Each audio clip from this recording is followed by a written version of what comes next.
Bismillahirrahmanirrahim. La haula wala quwwata illa billah. Assalamualaikum warahmatullahi wabarakatuh. Alhamdulillahi khalaqa samawati wal arda wa ja'ala dhulumati ladur. Sumaladina kafaru bi rabbihim ya'dilun waladhi khalaqakum min tin summa qada ajalan ba'sul musama indahu summa antum tamtaru. Wa huwa Allahu bisamawati wa bil ardi ya'lamu sirrakum wa jahrakum wa ja'lamu ma tasifun. Sallallahu ilaha illallah wahdahu la syarika lah innahu huwa ilahul wahid. Allahu la ilaha illa huwa rabbul arsyil azim. Allahu la ilaha illa huwal hayyul qayyum. Allahu la ilaha illa huwar rahmanur rahim. Qala rabbis shrah li sadri wa yassir li amri wahlul 'uqdatam min lisani yafqahu qawli waj'alni waziran min amri. Alhamdulillahirrahmanirrahim. Marilah senantiasa kita panjatkan puja dan puji syukur kepada Allah Ta'ala. Dengan bersyukur mudah-mudahan Allah meringankan langkah kaki kita untuk mendatangi majelis ini. Dengan bersyukur mudah-mudahan Allah membukakan mata kita untuk melihat kebenaran petunjuk Allah yang ada di dalam Al-Quran. Dengan bersyukur mudah-mudahan Allah membukakan pendengaran kita sehingga kita mudah diseru kepada petunjuk-petunjuknya. Dan dengan bersyukur itu mudah-mudahan Allah membukakan kalbu kita untuk mau memikirkan dan merenungkan petunjuk Allah yang ada di dalam Al-Quran. Saudaraku, dalam kesempatan ini marilah kita sedikit menyimak beberapa informasi tentang kedudukan ataupun kondisi keadaan Nabi Muhammad sebelum beliau diangkat oleh Allah menjadi Nabi ataupun menjadi Rasul. Bagaimana keadaan atau informasi yang akan kita gali dari petunjuk Allah yang ada di dalam Al-Quran sehingga kita bisa mendudukkan kedudukan Muhammad itu sebagai Nabi dan sebagai Rasul, baik itu sebelum diangkat menjadi Nabi, sesudah maupun sesudah diangkat sebagai Nabi dan Rasul.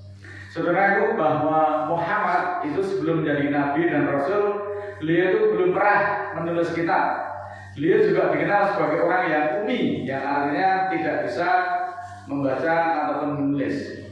Keadaan sebelum Nabi Muhammad tidak bisa membaca dan menulis, Muhammad tidak bisa membaca dan tidak bisa menulis sebelum diangkat menjadi Nabi dan Rasul. Demikian juga Muhammad tidak pernah memiliki pengetahuan agama sebelum beliau menjadi Nabi dan menjadi Rasul. Beliau tidak memiliki pengetahuan agama yang mendalam sebelum beliau menerima wahyu dari Allah. Muhammad menerima wahyu dari Allah melalui Jibril yang mengajarkan Islam. Beliau dengan mengajarkan Islam kepada umatnya dan menyebarkan ajaran-ajaran yang terkandung di dalam Al-Quran setelah menerima Nabi dan Rasul. Mari kita gali petunjuk Allah yang ada di dalam Al-Quran. A'udzubillahi minasyaitonirrajim. Bismillahirrahmanirrahim. Berdasarkan surat ke-29 ayat 48, wa ma kunta tatlu min qablihi min kitabin wala tahutuhu biyaminika idza lartabal mubtilun. Dan tidaklah engkau dalam arti adalah Muhammad menganalisa sebelumnya suatu kitab dan tidak boleh menulisnya dengan tata hukummu atau dengan tangan kananmu. Ketika itu akan ragu-ragulah orang yang keliru, orang yang salah sangka. Bahwa ayatun bayinatun fi suduril ladina utul ilma wa ma yajhadu bi ayatina ila dzalimun. Surat ke-29 ayat 49. Bahkan Al-Quran itu adalah ayat-ayat yang menerangkan dalam dada orang-orang yang berilmu dan tidaklah yang menyanggah ayat-ayat kami kecuali orang-orang yang zalim.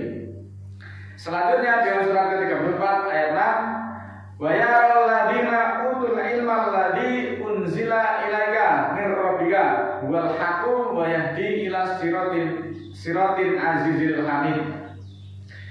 Akan melihat orang-orang yang diberi ilmu yang diturunkan kepadamu dari Tuhanmu adalah hak, logis ataupun benar, serta menunjuki kepada sirat yang dalam hal ini sirat itu adalah tuntunan, sirat yang maha mulia lagi maha terpuji.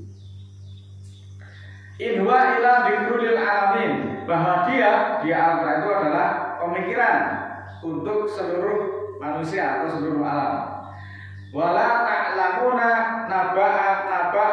naba'ahu ba'dahin, dan akan kamu ketahui perkabarannya setelah waktunya. Tanzilul minar rahmanir rahim, turun dari yang maha rahman dan yang maha rahim. Surat ke-38 ayat 87 88, kemudian dilanjutkan dalam surat ke-41 ayat 2. 41 ayat 3 lebih jelaskan lagi, kitabun fusilat ayatuhum Quran Arabian liqaumi ya'lamun. Kitab yang dijelaskan ayat-ayatnya Al-Quran berbahasa Arab untuk kaum yang berilmu. Fa aina tadhabun, maka kemanapun kamu pergi, in huwa ila dzikrul lil alamin, bahwa dia Al-Quran yang adalah pemikiran untuk seluruh alam. Saudaraku, dari sederetan ayat-ayat yang saya bacakan tadi, kita dapat melihat bagaimana keadaan Muhammad itu sebelum beliau menjadi nabi. Beliau tidak pernah membaca suatu kitab, apalagi menulisnya. Bahkan konon katanya Muhammad itu belum pernah berkenalan dengan dunia aksara ataupun dunia tulis-menulis. Beliau juga tidak pernah membaca suatu buku ataupun suatu kitab, karena dalam surat ke-7 ayat 158 secara terang dinyatakan sebagai umi, yang artinya adalah buta huruf. Kemudian setelah beliau menerima wahyu dan diangkat menjadi nabi dan rasul, beliau menyampaikan Al-Quran yang terdiri dari 114 surat, 6.236 ayat, masing-masing berupa penjelasan dan bahan pemikiran bagi para ilmuwan. Itu pun tidak sekaligus Al-Quran itu diterima secara global, tetapi beliau menerima wahyu itu secara berangsur-angsur, bagian demi bagian, selama hampir 23 tahun usia kenabiannya. Kemudian meskipun pada saat ini saudara telah terjadi pendangkalan ataupun pembodohan secara sistematis di kalangan umat Islam, bahwa ayat-ayat itu hanya dibagi sebagai syair-syair, sebagai untuk nyanyian-nyanyian, kemudian untuk tahlilan yang kemudian dibuat dengan pahala. Kamu dengan membaca Al-Quran akan mendapatkan pahala, satu huruf satu pahala. Itu yang dijanjikan oleh para tokoh-tokoh agama. Tetapi esensi dari ayat-ayat yang dibaca itu sama sekali tidak pernah dipahami, sehingga sampai kapanpun kita tidak akan menerima pelajaran dari Al-Quran ketika metode pembelajaran kita hanya seperti itu. Apalagi hanya nyanyi-nyanyi, kemudian bersolawat, nyanyi-nyanyi, tahlil-tahlil. Itu adalah metode dakwah 1500 tahun yang lalu, mungkin untuk menarik orang supaya mau datang masjid itu dengan dikumandangkan nyanyian-nyanyian, pujian-pujian. Sedangkan kondisi saat ini mestinya tidak demikian. Kita harus mentadabbur, mengkaji dan mendalami. Jadi kita tidak berada pada dalam era kejahiliahan, di era keterbukaan, di era kemajuan seperti ini. Ternyata masih ada yang bersifat jahiliyah, karena belajar agama hanya sekedar nyanyi-nyanyi. Itu berarti memang betul-betul pembodohan dan pendangkalan secara sistematis, karena umat itu tidak pernah diajak mengkaji, mentadabbur, mendalami ayat kata Al-Quran.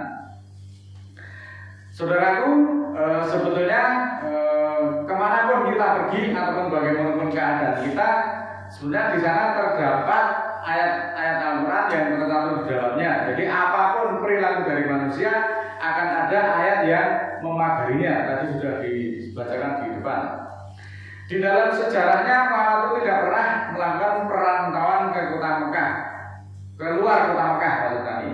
Sebelum menjadi nabi, baru pada usia 53 tahun beliau baru hijrah ke Madinah, dan hal ini tercatat sebagai yang pertama kalinya beliau meninggalkan kota Mekah. Oleh karena itu Muhammad itu tidak pernah mendapatkan pengetahuan dari ahli kitab, dan memang tidak pernah bertemu para ahli kitab itu selama Muhammad itu ada di Mekah. Dan untuk belajar kitab memang hal itu tidak memungkinkan, karena pada waktu itu memang belum ada satu buku pun yang pernah dijilid orang, apalagi yang mengandung pelajaran-pelajaran agama kala itu, kala Muhammad kecil. Sedangkan The Bible ataupun yang dijadikan sebagai kitab suci agama Yahudi dan Kristen itu Quran baru dicetak pada tahun 1450 Masehi. Itu tahunnya di kota Mainz di Jerman. Sementara penyusunannya baru dimulai pada tahun 325 Masehi. Ini keterangan-keterangan yang bisa kita pelajari. Mari kita simak berikutnya di dalam surat ke-93 ayat 6. Alam yajid kayak limam fa'awa. Bukankah dia dapat engkau yatim lalu Allah melindunginya? Bahwa jadaka dolan fahda. Dan dia dapat engkau sesat lalu dia tunjuki. Bahwa jadaka ilam fa'arna. Dan dia dapat engkau susah atau kekurangan atau miskin lalu Allah mencukupkannya. Di dalam ayat-ayat tersebut membenarkan bahwa Muhammad itu sewaktu kecil dalam keadaan yatim, serba kekurangan, serba miskin. Sesudah besar pun hidupnya dalam keadaan susah, miskin dan dalam keadaan sesat karena memang belum menerima petunjuk. Kemudian Allah memberi petunjuk itu dengan wahyunya, jadi bukan dengan yang selain wahyu. Muhammad pada masa mudanya hanyalah sebagai penggembala, sebagaimana orang miskin lain yang diupah pada waktu itu. Ataupun kalau menggembala ternak sendiri itu dalam skala kecil atau dalam jumlah yang kecil. Pekerjaan yang demikian ini membuatnya Muhammad itu buta huruf sampai masa dewasanya atau sampai masa tuanya. Karena memang jarang sekali bergaul dengan kaum cerdik pandai atau masyarakat ramai pada saat itu. Andai kata, ini saya berandai-andai. Andai kata Muhammad itu pernah menjelajah ke berbagai kota, pastilah beliau pernah belajar baca tulis atau belajar pada pamannya Abu Thalib. Dan memang banyak sekali cerita-cerita yang sengaja dibikin-bikin oleh orang-orang yang tidak bertanggung jawab dengan memuji-muji Nabi itu setinggi langit. Maka kita adalah mendudukkan persoalan itu pada porsinya.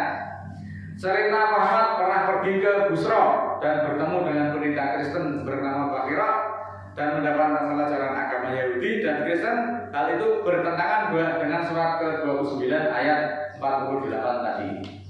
Mari kita simak surat ke-29 ayat 48. Wa ma kunta tartu min qablihi min kitabin wala taquduhu bi yaminika idza tabal mubtilun. Dan tidaklah engkau menganalisa sebelumnya suatu kitab dan tidak pula menulisnya dengan tata hukummu atau dengan tangan kananmu.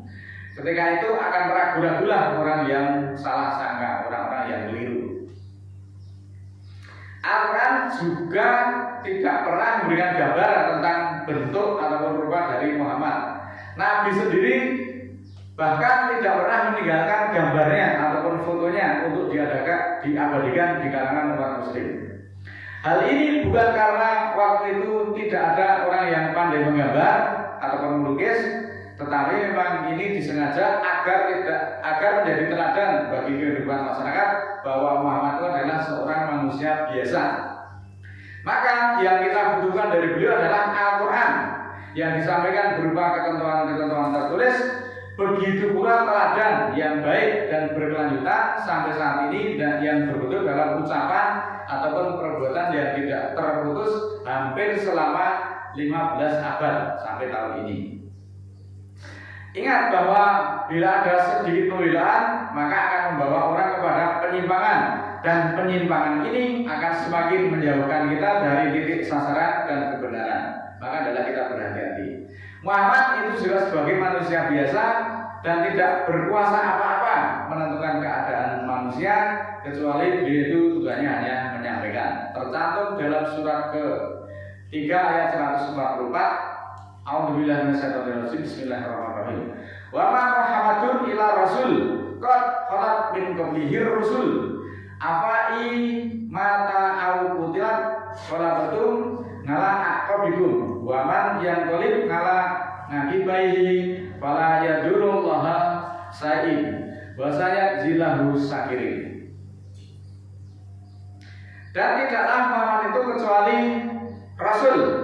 Sungguh telah berlalu rasul-rasul sebelumnya. Artinya sebelum Muhammad itu sudah banyak juga rasul. Apakah jika dia mati atau diperangi lalu kamu berputar atas tumirnya, maka siapa yang berputar atas tumir tidaklah dia membahayakan bagi Allah sesuatu pun, dan Allah akan membahasi orang-orang yang bersyukur. Qula aqulu lakum indi khazainullahi wala a'lamul ghaiba wala aqulu lakum inni malak. In atabiu ila mayuha ilayya qul hal yasta'il a'ma wal basir afala tatafakkarun. Surat ke-6 ayat 50. Ayat ini sudah sangat populer. Katakanlah, aku tidak mengatakan kepadamu bahwa padaku ada perbenaran Allah. Nah, Muhammad itu tidak pernah mengatakan kepada umatnya bahwa Muhammad itu menguasai perbenaran Allah. Dan aku tidak mengetahui hal-hal yang gaib. Dan aku tidak mengatakan kepadamu bahwa aku adalah seorang penguasa, seorang malak, seorang penguasa yang bisa menentukan orang itu masuk surga atau neraka, yang bisa memberi syafaat. Tidak demikian halnya. Bahwa yang aku ikuti adalah wahyu yang diwahyukan kepadaku.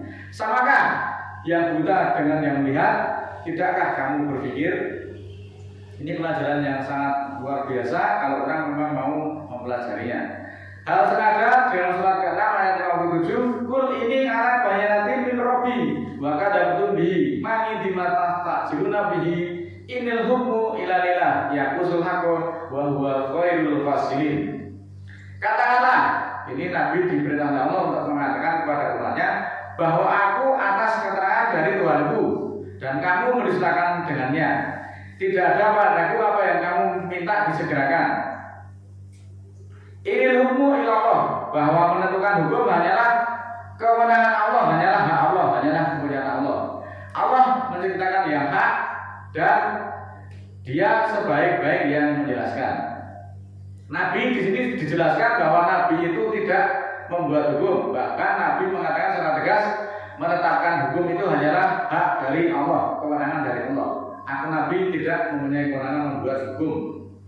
Kula amliku li nafsi naf'an wala dharan ila masya Allah walau kuntu a'lamul ghaiba las taksartu minal khairi wa ma masaniya su'u inna ana ila nadiru wa basiru liqaumi yu'minun. Surat ke-7 ayat 188. Katakanlah, tidaklah aku memiliki bagi diriku manfaat dan tidak pula bahaya kecuali yang dikehendaki Allah.